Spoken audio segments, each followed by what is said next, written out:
దాదాపు ఈ 9 నెలల కాలంలో కూటమి ప్రభుత్వం అధికారంలోకి వచ్చిన దగ్గర నుంచి రాష్ట్రంలో ఉన్నటువంటి రైతన్నలు నానా ఇబ్బందులు పడతా ఉన్నారు. అప్పులు చేసుకోను ఏదో ఇబ్బందులు పడి వాళ్ళకున్న స్తోమతలో ఏదో ఒక పంట వేసుకున్నటువంటి రైతు పరిస్థితి ఈ రాష్ట్రంలో ఈ రోజున ఎలా ఉందంటే అది ఇక ఎటూ కాలేక ఏమీ కాలేక ఈ ఇబ్బందులు పడలేక ఆత్మహత్యల వరకు కూడా దారి తీసేటువంటి పరిస్థితులు కూటమి ప్రభుత్వంలో ఏర్పడ్డటువంటి పరిస్థితులు ఈరోజు రాష్ట్రంలో నెలకొన్నాయని చెప్పి మనం చెప్పొచ్చు. ఎందుకంటే ఈ రోజున మనం చూసినట్టయితే రైతు బాధ మనం వర్ణించలేనటువంటిది. ఈరోజు రైతుకు మనం చూస్తే జగనన్న ప్రభుత్వంలో రైతుకు మిర్చి పండిస్తే ఎంత వచ్చేదండి? 25,000 నుంచి 28,000 వరకు వచ్చేది. ఈ రోజున పరిస్థితి ఏంటి? 10,000 నుంచి 12,000 వరకు వస్తుంది. రైతు పరిస్థితి ఏంటండి? అప్పులు చేసుకొని నానా ఇబ్బందులు పడుతూ పంట వేసుకున్నటువంటి రైతు పరిస్థితి ఏంటి? గతంలో చూసుకున్నట్టయితే జగనన్న ప్రభుత్వంతో పోలిస్తే ఇప్పుడు సగానికన్నా తక్కువ రేటు ఈరోజు రైతుకు అందుతుంది. ఏ పంట వేసుకున్నా సరే నష్టం. ఈ రోజున ఇలాంటి పరిస్థితిని అడ్రస్ చేద్దాము, ఈ పరిస్థితిని ప్రభుత్వం దృష్టికి తీసుకువెళ్దామని చెప్పేసి ex chief minister Shri YS Jaganmohan Reddy గారు ఏషియాలోని ద సెకండ్ లార్జెస్ట్ మార్కెట్ యార్డ్గా పేరొందినటువంటి మన గుంటూరు జిల్లా మార్కెట్ యార్డ్కి వచ్చి అక్కడున్నటువంటి వేల మంది రైతులు ఈ రోజున వాళ్ళ యొక్క గోడు వినిపించుకుందామని జగన్మోహన్ రెడ్డి గారిని కలుద్దామని చెప్పి అక్కడికి వచ్చినటువంటి రైతులు వారి యొక్క బాధ తెలియజేసుకుంటూ జగనన్న ప్రభుత్వం అప్పుడు మేము ఇంతో అంతో వలసపోయిన వాళ్ళం కూడా వెనక్కొచ్చి వ్యవసాయం చేసుకొని ఏదో ఒక పంట పండించుకొని మేము సంతోషంగా ఉన్నాం. ఈ 9 నెలల నుంచి వాళ్ళకు ఉన్నటువంటి దుస్థితిని వాళ్ళు జగన్మోహన్ రెడ్డి గారికి ఎక్స్ప్రెస్ చేస్తూ వాళ్లకు జరుగుతున్నటువంటి నష్టం గురించి వాళ్ళు చెప్పుకుంటూ ఉంటే మరి ఒకవైపున రైతన్నలు వాళ్ళ సమస్యలు చెప్పుకొని గతంలో జగనన్న ప్రభుత్వం ఉన్నప్పుడు రైతు భరోసా కేంద్రాలు పనిచేశాయి.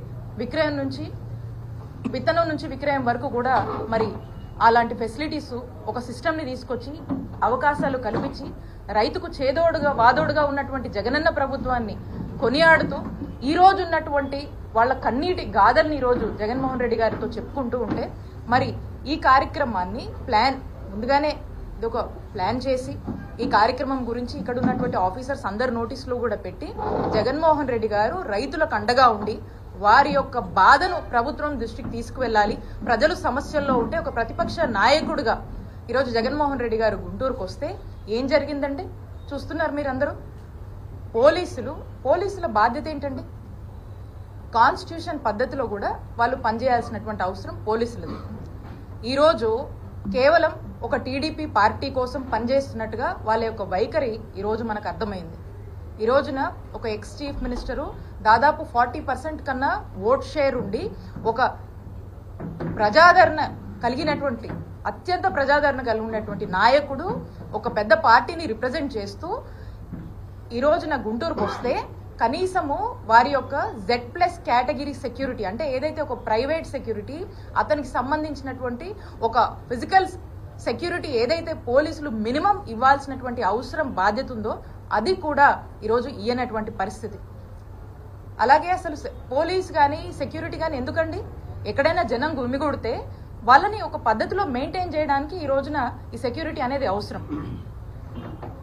లా అండ్ ఆర్డర్ కంట్రోల్లో ఉంచడానికి ఇవన్నీ కూడా మెయింటైన్ చేయడానికి అవసరం. ఒక విఐపీ ఈరోజు వచ్చినప్పుడు Z+ కేటగిరీకి సంబంధించినటువంటి సెక్యూరిటీ ఇవ్వాల్సినప్పుడు కనీసం అతని గురించి కానీ ఏదన్నా తొక్కిసలాటనో లేకపోతే ఏదైనా ఇంజురీ జరుగుతేనో లేదా సెక్యూరిటీ లేదని ఈరోజు మా లీడర్కి ఏదైనా హామ్ జరుగుంటే ఎవరిది రెస్పాన్సిబిలిటీ? ఎవరు తీసుకుంటారు ఈ రెస్పాన్సిబిలిటీ? ఇక్కడ ఏమీ లేదు అని చెప్పేసి ఏదైనా జరుగుంటే who is responsible for this? Is this not the responsibility of the police అని మేము ప్రశ్నిస్తా ఉన్నాం. ఈరోజు జరగకూడదు నిన్న జరిగితే స్టాంపేడ్ అని రాస్తారు, మాట్లాడతారు.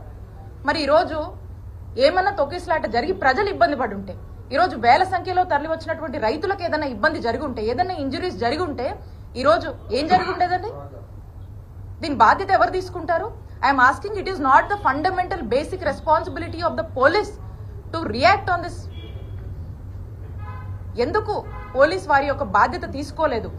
I demand the SP, DIG గారు, ఐజీ గారు, డీజీపీ గారు దీని మీద ఎక్స్ప్లెనేషన్ ఇవ్వాలి. మీరు ఎందుకు ఒక ఎక్స్ చీఫ్ మినిస్టర్ ఈజో టూర్కి వస్తే ఒక ముందుగానే ఒక షెడ్యూల్ ఇచ్చి ఒక టూర్కి వస్తే ఎందుకు where you expecting some harm would have to happen to them or some stampede if something would have taken place, who is responsibility? So కాబట్టి నేను అడుగుతా ఉన్నాను, we demand your explanation why they did not provide the security. అలాగనే బందోబస్తు అనేది ఒక అధికార పార్టీకే కాదు కదండి. బందోబస్తు అనేది అన్ని పార్టీస్కి ఇవ్వాలి అకార్డింగ్ టు ద కాన్స్టిట్యూషన్. ఎక్కడైతే జనం వస్తారో, జనం గుమిగుడతారో, వేల సంఖ్యలో జనం వస్తారో వాళ్ళకి ఇవ్వాల్సినటువంటి బాధ్యత ఉంది. ఈరోజు ఆ మినిమం బాధ్యతని కూడా కనీసం వారి యొక్క ఫిజికల్ సంరక్షణ కోసం కూడా వాళ్ళ యొక్క సెక్యూరిటీ గురించి కూడా ఎందుకు పోలీసులు ఆలోచించలేదు అనే దాని మీద ఒక స్పష్టత ఇవ్వాల్సినటువంటి అవసరం ఉంది.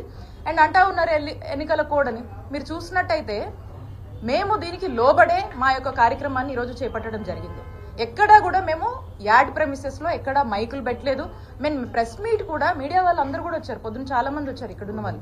మీరు అందరూ కూడా చూస్తే మీడియా మైక్స్ కూడా అవుట్ ఆఫ్ ది యాడ్, అంటే బయట మనం ప్లాన్ చేసుకున్నాం, బయట పెట్టడం జరిగింది. మీడియాని కూడా జగన్మోహన్ రెడ్డి గారు బయట యాడ్ ప్రెమిసెస్లో అడ్రస్ చేయడం జరిగింది. ఎక్కడ కూడా వైలేషన్ లేదు. అండ్ మోర్ ఓవర్ మీ అందరికి కూడా తెలుసు, ఇక్కడ వైఎస్ఆర్ కాంగ్రెస్ పార్టీ ఈ ఎన్నికలకు దూరంగా ఉంది. We are not participating in this election. So మేము క్లియర్గా చెప్పాము, ఎక్కడ మా వంతు ప్రచారం కూడా లేదు, ఏమీ కూడా లేదు. అయినా కూడా ఈరోజు మా మాజీ ముఖ్యమంత్రి గారు జగన్మోహన్ రెడ్డి గారు టూర్కు వస్తే మరి ఇంత అలసత్వం వహించినటువంటి పోలీసుల విషయంలో ఖచ్చితంగా మేము దీన్ని న్యాయ పోరాటం చేస్తాము. దీని న్యాయస్థానాన్ని కూడా మేము ఫ్యూచర్లో మేము ఖచ్చితంగా ఆశ్రయిస్తాము. దీనికి ఎక్స్ప్లెనేషన్ ఇవ్వాల్సినటువంటి బాధ్యత ఈ అధికార పార్టీకి సంబంధించినటువంటి కుటుంబ ప్రభుత్వానికి సంబంధించినటువంటి ఉన్నటువంటి హైయర్ అఫీషియల్స్ ఎవరైతే ఉన్నారో పోలీస్ వారికి మేము డిమాండ్ చేస్తున్నామో మీరు ఖచ్చితంగా దీన్ని ఎక్స్ప్లెనేషన్ ఇవ్వాల్సినటువంటి బాధ్యత మీ మీద ఉంది.